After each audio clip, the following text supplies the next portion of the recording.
Entonces, la confesión tiene esa finalidad de control de la conciencia del sujeto en la medida que el sujeto internalice estos conceptos de pecado, de culpa, de lavado de la culpa.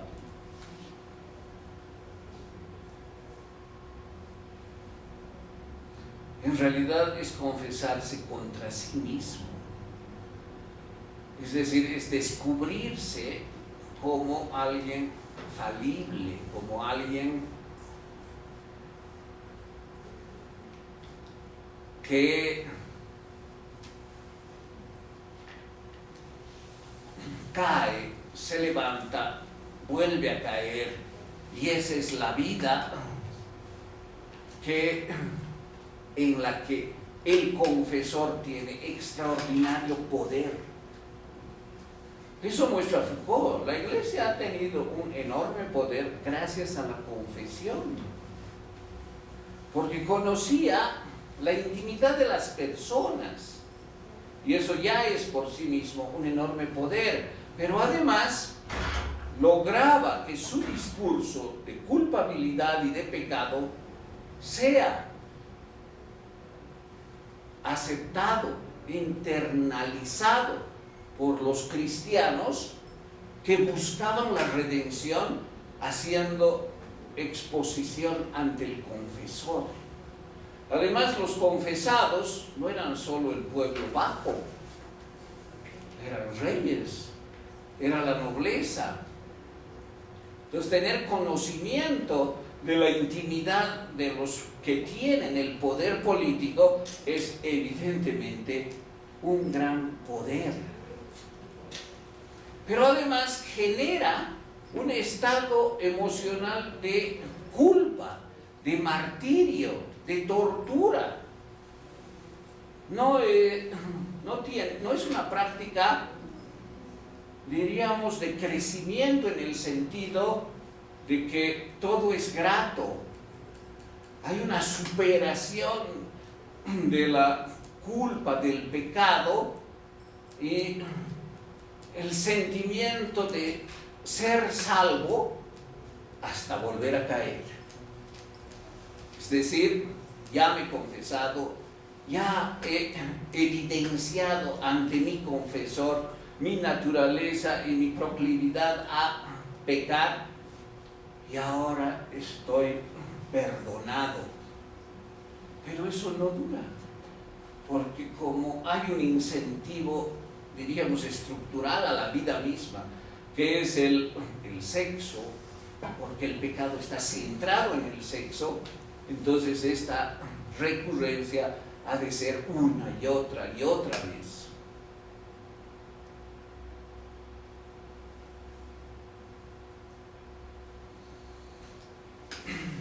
Entonces, fíjense el poder que ejerce el confesor, el poder que acumula la Iglesia,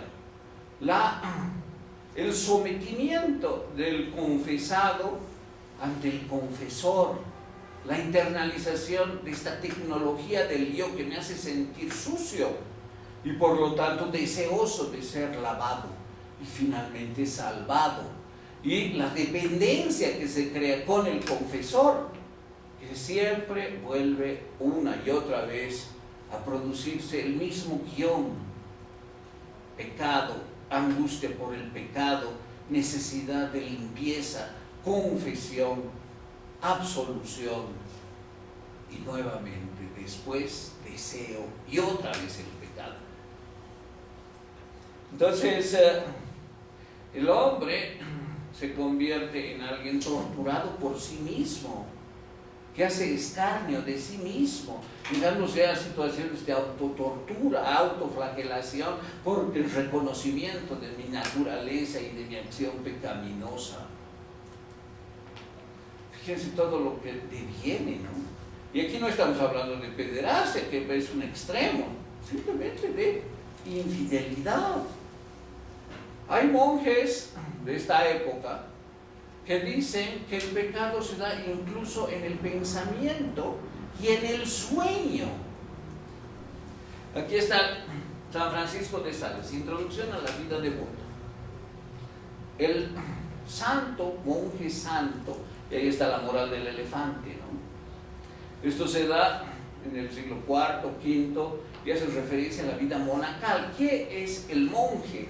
El monje es el hombre que se separa del mundo, porque mundus est in mundus. Esa es la frase de San Agustín, que significa el mundo es sucio, es inmundo. En el mundo, por todas partes, solo hay suciedad. Entonces, para tener una vida beata, una vida de servicio y de identificación con Cristo, hay que separarse de Él, hay que ir al desierto, hay que anular los deseos, comer poco, dormir poco, descansar poco, vivir en oración. Y a tal punto hay que llegar que el monje ya no tenga sueños con deseos, no tenga ninguna tentación, ni siquiera en su imaginación, no tenga ninguna referencia a la inmundicia del mundo expresada en la imagen de la mujer. La mujer expresa la tentación y la inmundicia porque es portadora del placer, es vehículo para el placer, y ese es el pecado. Fíjense entonces cómo en el desarrollo, en la genealogía de la femineidad, la historia de la sexualidad, hay estas situaciones extremas en que la vida se vuelve totalmente ascética, sin deseos, sin placeres, sacrificio permanente, aislamiento del mundo. Y claro, también automortificación. Esta carne es corrupta, es deseosa, tengo que forjarla. Entonces aparecen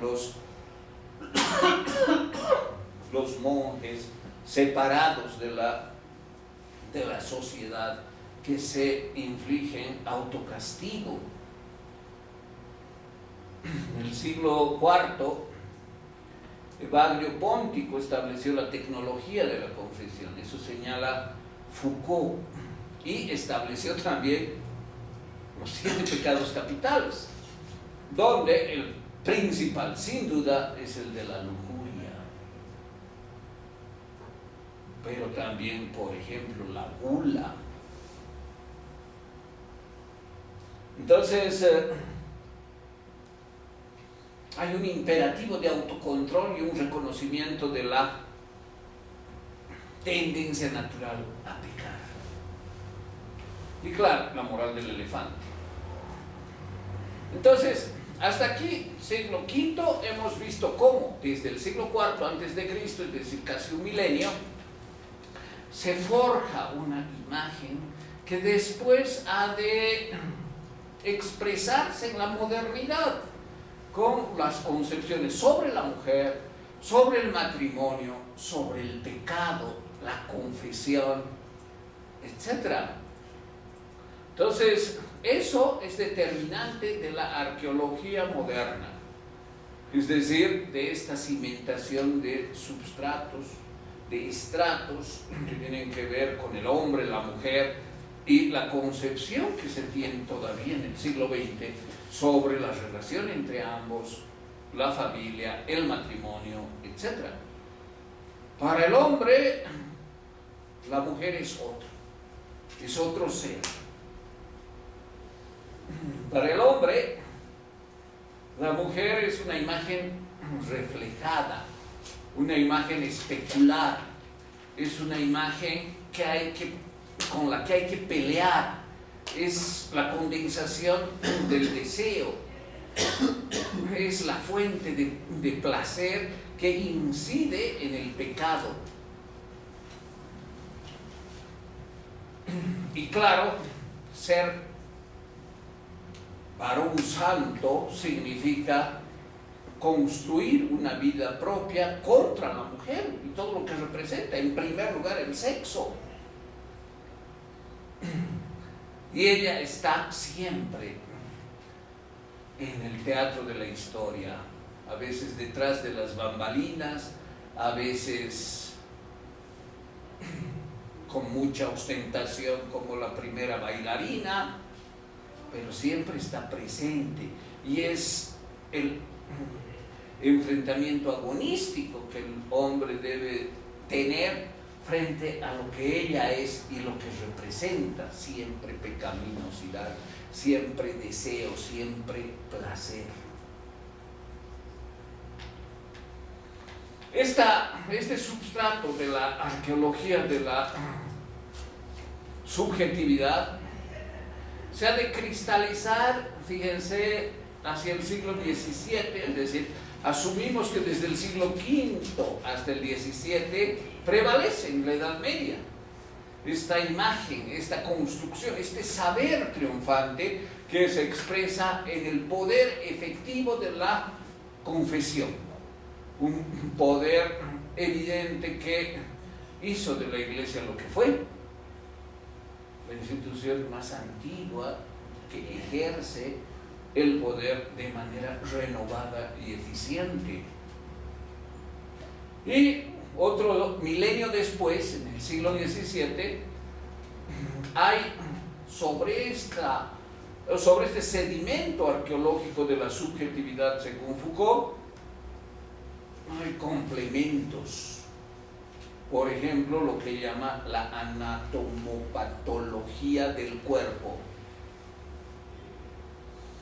¿Esto qué significa? Que sobre esta imagen, que es evidentemente de carácter moral y religioso, se añaden contenidos supuestamente científicos que dan lugar a una vida sexualmente sana.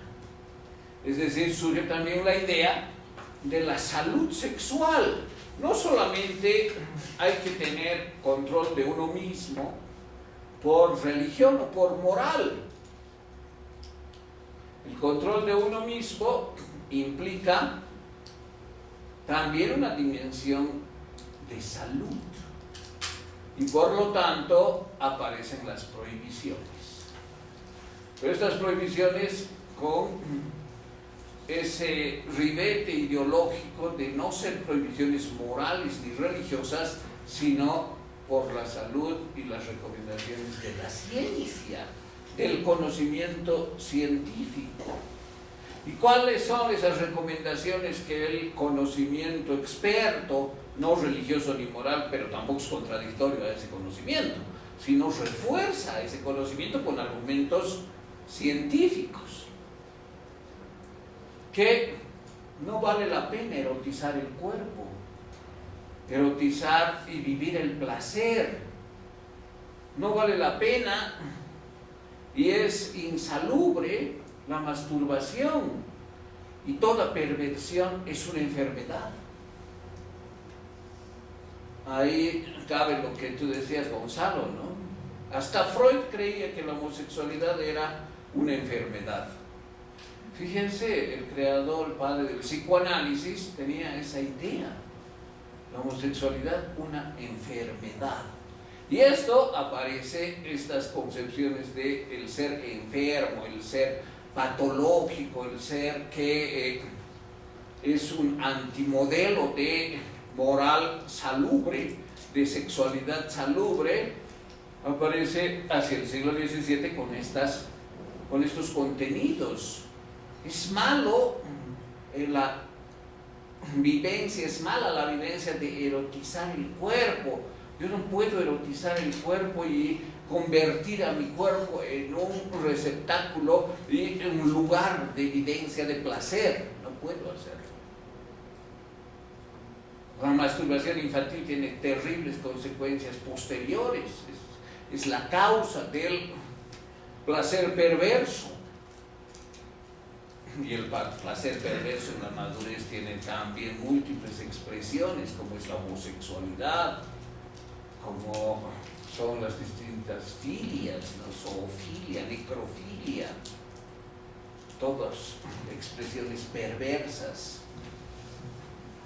Entonces, la sexualidad debe restringirse como una práctica solo para adultos en el contexto de la moral estoica, siguiendo los preceptos de la moral cristiana, pero además por la salud mental y corporal del adulto, que evitando todo placer y haciendo del sexo una actividad procreadora. En el siglo XVIII y XIX aparece, según Foucault, la biopolítica de la población, o lo que también llaman el biopoder. ¿En qué consiste el biopoder? Dice Foucault, en un control macrológico de la sociedad y en una normalización micrológica del individuo. ¿Cómo entienden estos dos conceptos?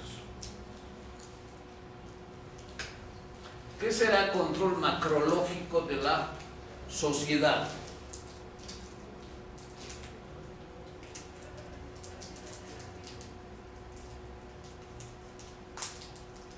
¿Nada?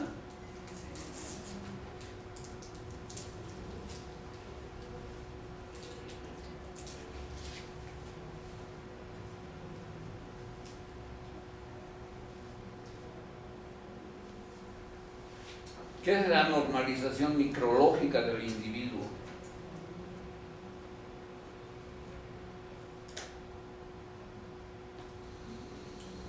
Bueno, consiste en lo siguiente. El saber triunfante desde el siglo XVIII y XIX, o en esos siglos, establece estos 4 contenidos señalados aquí. Saber triunfante, por ejemplo, el cuerpo de la mujer está saturado de sexualidad. Un poco la imagen de Eva, ¿no? Es el vehículo de la tentación. Pero además es apto ese cuerpo para hacer prácticas médicas. Entonces, la mujer histérica, ¿por qué es histérica? Bueno, además la histeria es algo de las mujeres, ¿no? No hay histéricos. Las histéricas son las mujeres, porque su sexualidad es desbordante y su satisfacción nunca es suficiente.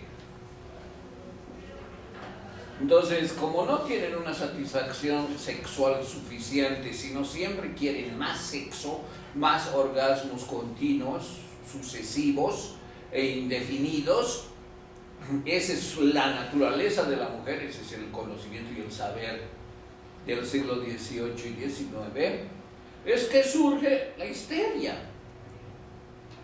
La histeria entonces expresa la insatisfacción sexual de la mujer, y quienes la padecen, quienes padecen la histeria, lo hacen porque su satisfacción es mínima. Entonces, el biopoder consiste en aplicar medidas o políticas a la población para regular la histeria de las mujeres, por ejemplo. ¿Y eso qué significa? Significa recluirlas. A las que ya son casos extremos, hay que recluirlas en lugares donde su histeria no cause daño y eventualmente puedan llegar a regularla ellas mismas. Y esa es la normalización. Entonces aparece el modelo de mujer normal o normalizada, es la que ha podido de alguna manera reprimir su impulso sexual, que es monstruoso, y no dar lugar a que se produzca la histeria, es decir, esas explosiones, esa falta de control, esa locura en definitiva, propia de las mujeres porque no tienen suficiente sexo. Entonces, ese saber es el saber triunfante. Las explosiones de las mujeres que pueden ser muy desagradables y que ocasionan contextos sociales indeseables. Por otra parte, hay que pedagogizar el sexo del niño. ¿Qué significa eso? Enseñar al niño a que el sexo es malo, es pecaminoso. Enseñarle al niño, conducirlo al niño, esa es la pedagogía, de manera tal de que sepa que masturbarse es malo, que tiene consecuencias. Después no va a poder tener hijos, le van a salir pelos en las manos, vellos en las manos y cosas así. Los prejuicios, las ideas aquí están también a la orden del día, ¿no? Entonces, hacer que el niño vea con desagrado la masturbación, que vea como no solamente un pecado, sino como algo sucio, es parte de la educación. Entonces el sexo aparece como una política, ya no es solo idea, es una política sobre poblaciones y también sobre individuos que deben ser normalizados para que no se masturben cuando son niñas y para que la mujer reconozca que tiene una erupción monstruosa de deseo carnal que termina en histeria.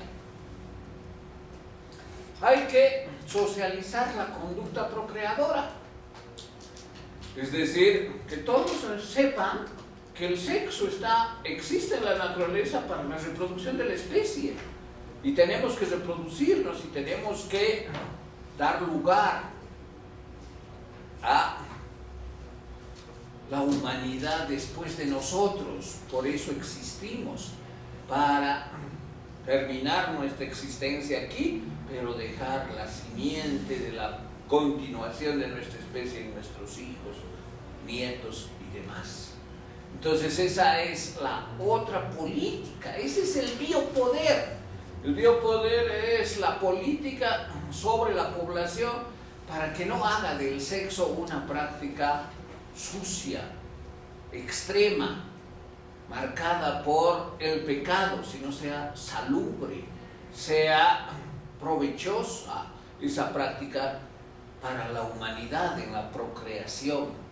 Y también la psiquiatrización del placer perverso. ¿Qué significa eso? Significa identificar a quienes tienen placer perverso, pedófilos, necrofílicos, zoofílicos, y una enorme cantidad de desviaciones como eso, desviaciones de locura. Quienes tienen esas prácticas están locos y hay que recluirlos y tratarlos a la mala, porque realmente son dañinos. Ese es el biopoder. Prácticas y políticas sobre la población tendientes a que el sujeto admita que debe ser normal y que lo que le apliquen a él es por su bien, por su normalidad. Bueno, ¿qué pasa con el siglo XX? Ese es el saber moderno, porque hasta aquí la genealogía nos ha mostrado desde Aristóteles, si se acuerdan, ¿no? Desde Aristóteles en el siglo IV antes de Cristo, el helenismo hasta el siglo II, el siglo II y el siglo V también, desde el segundo hasta el quinto, después el cristianismo, desde el siglo V hasta el siglo, un milenio después, 17. La anatomopatología del cuerpo, la biopolítica de la población Y finalmente llegamos, es decir, estos son los momentos de la historia de la sexualidad. Aristóteles, helenismo, cristianismo, anatomopatología del cuerpo, biopolítica de la población y finalmente en el presente de Foucault, el saber moderno. ¿Y en qué consiste la sexualidad en el saber moderno? No es una ruptura a todo lo anterior, al contrario, es una continuación, pero con algunas particularidades. La modernidad se caracteriza por la información rebosante en la sociedad moderna de contenido biológico, médico y psiquiátrico. Es decir, hay locos que tienen prácticas intolerables, perversas, relacionadas con el sexo.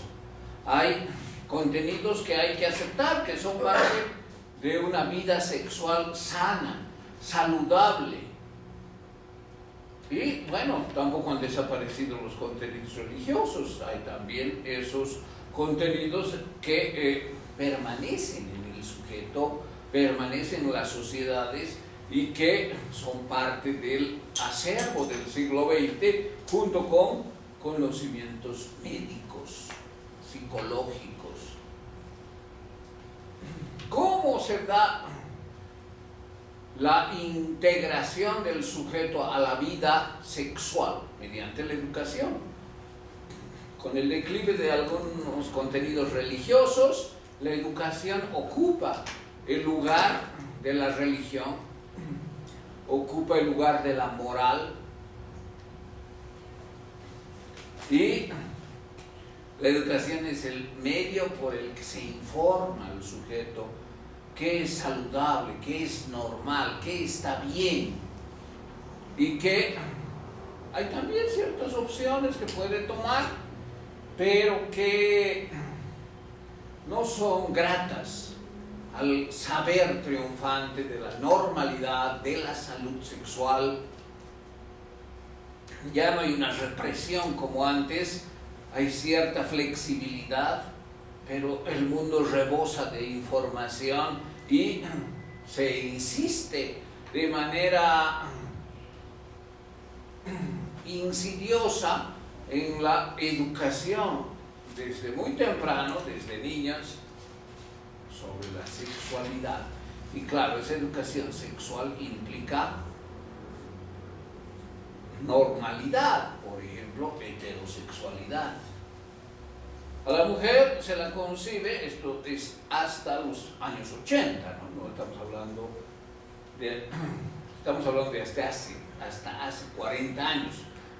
Efectivamente hay cambios también.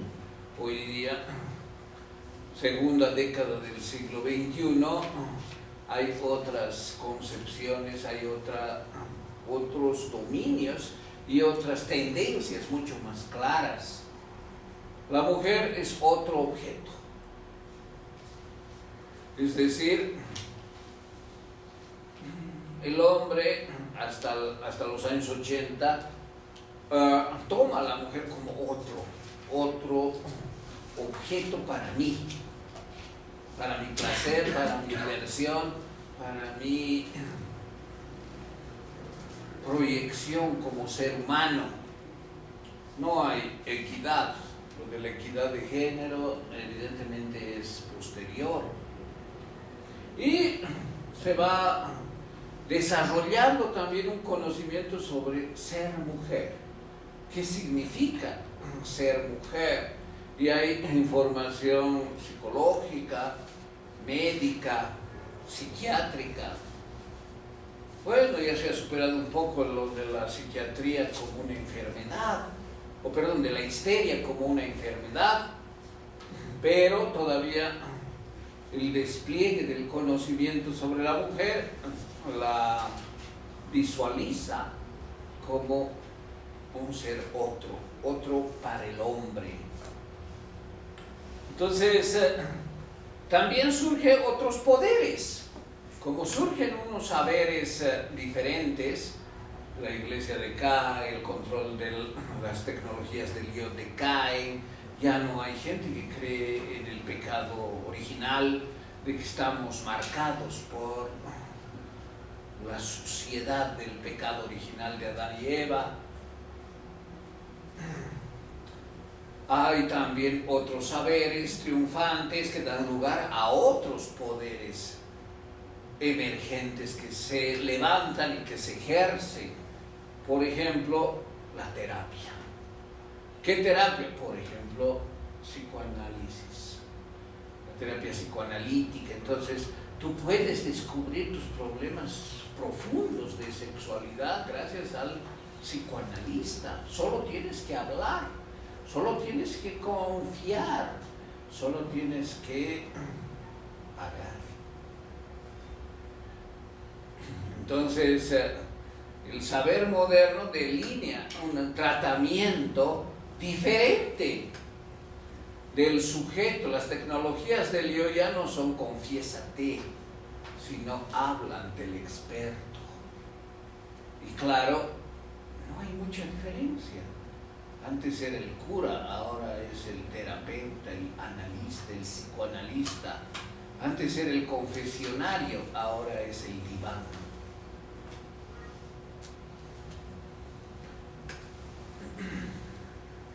Las mujeres han servido todos estos siglos como espejos que poseen el mágico y delicioso poder de reflejar la figura del hombre al doble de su tamaño natural. ¿Qué les parece esa cita de Virginia Woolf? Y aquí hay una manera también diferente de ver la genealogía de la sexualidad, teniendo en cuenta imperativos. Conócete a ti mismo es el imperativo del helenismo, de los estoicos. Tienes que hacer un libro en el que anotes todo lo que te pase.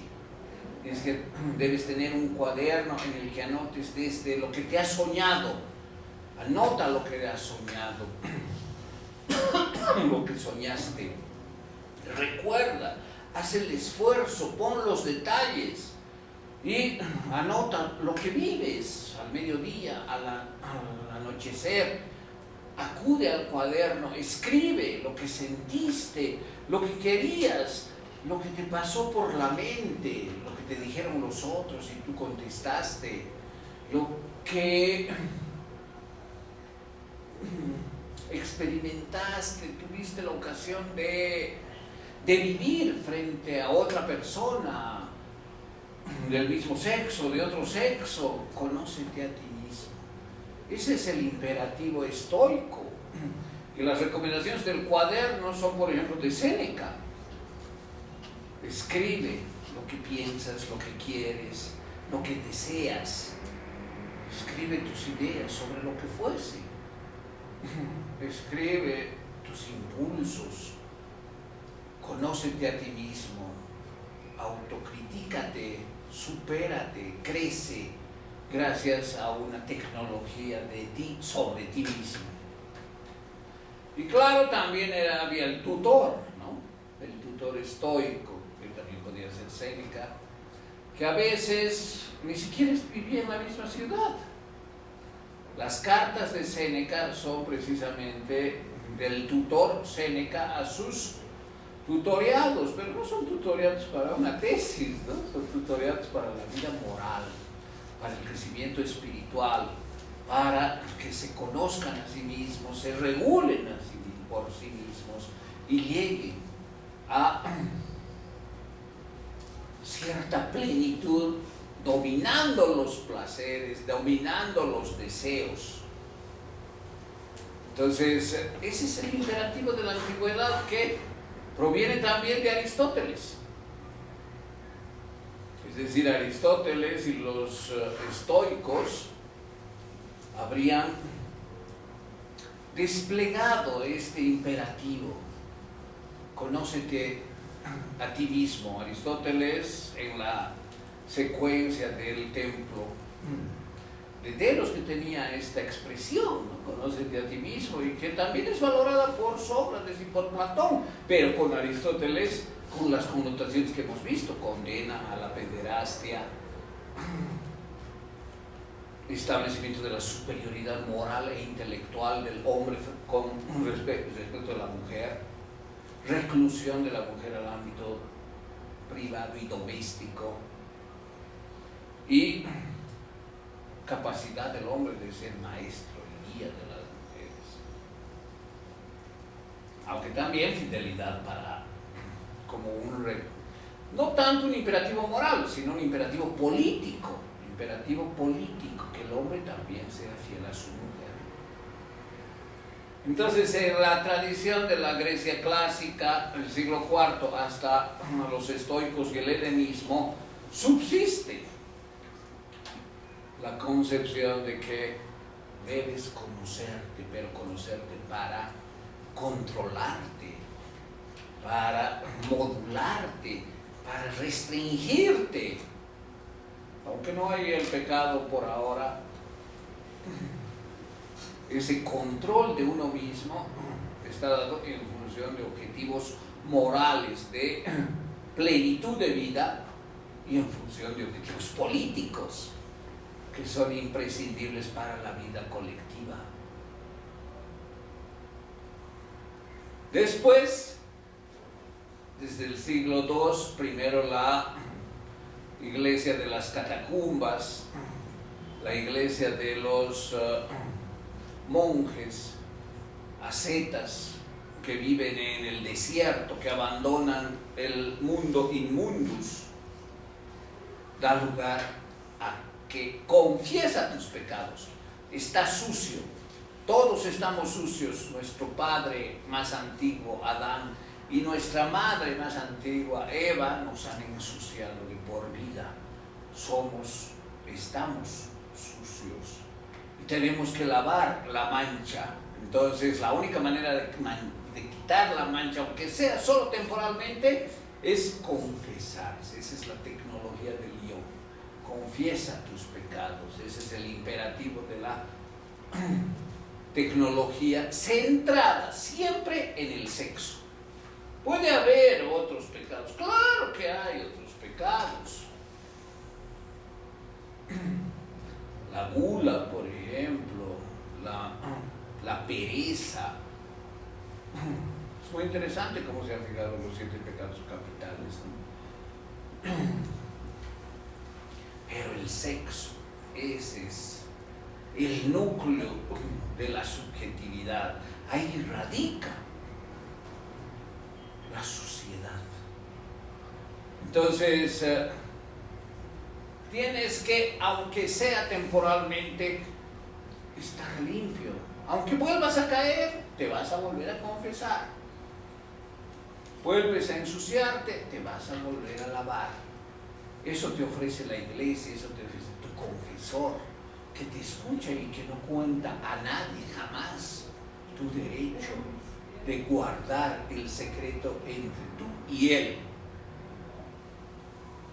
Entonces, el cristianismo representa otro momento de la genealogía de la sexualidad, de la historia de la sexualidad, en que la normalización supone centrar el pecado en el sexo y buscar la confesión como tecnología de control del sujeto, tecnología del yo.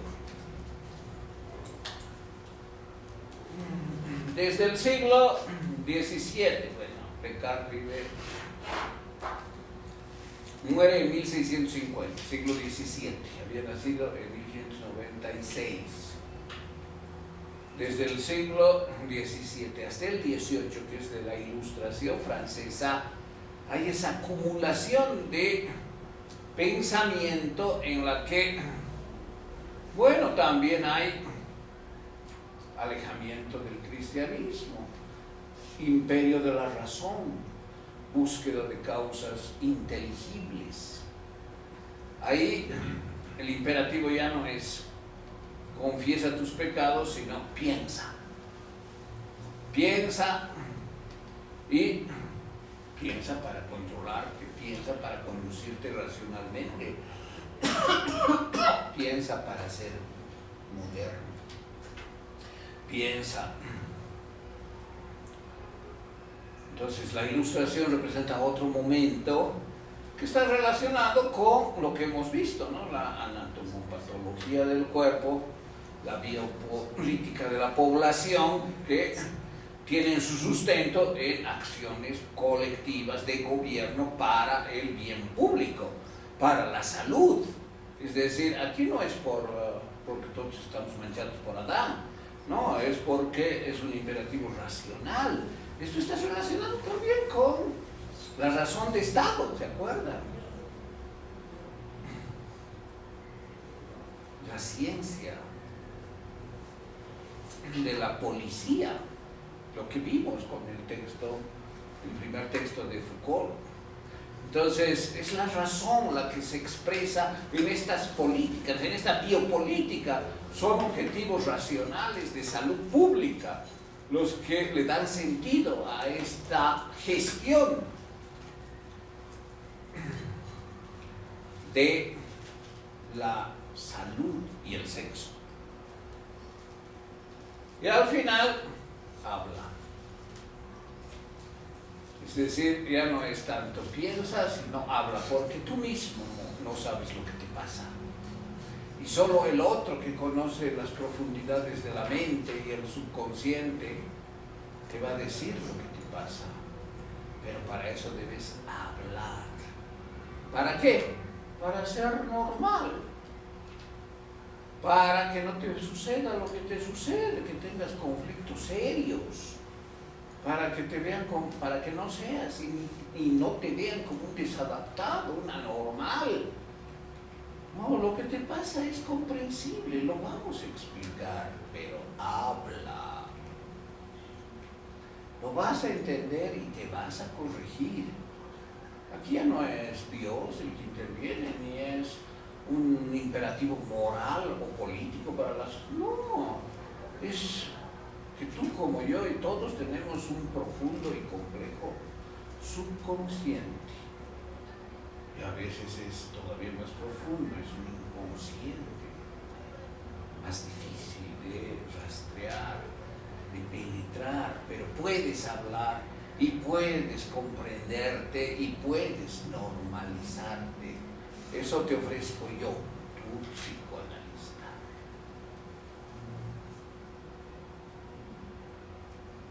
Bueno, eso es todo sobre la genealogía de la sexualidad, la historia, escrita en los 3 tomos de Foucault y recientemente también publicó el 4º tomo. No sé si tienen alguna pregunta. Sí, Christopher, fuerte, por favor. ¿Se podría decir que en los tiempos de Grecia había grandes orgías? ¿Grandes orgías? Bueno, las orgías en tiempo de Platón, porque también un poco hay que diferenciar.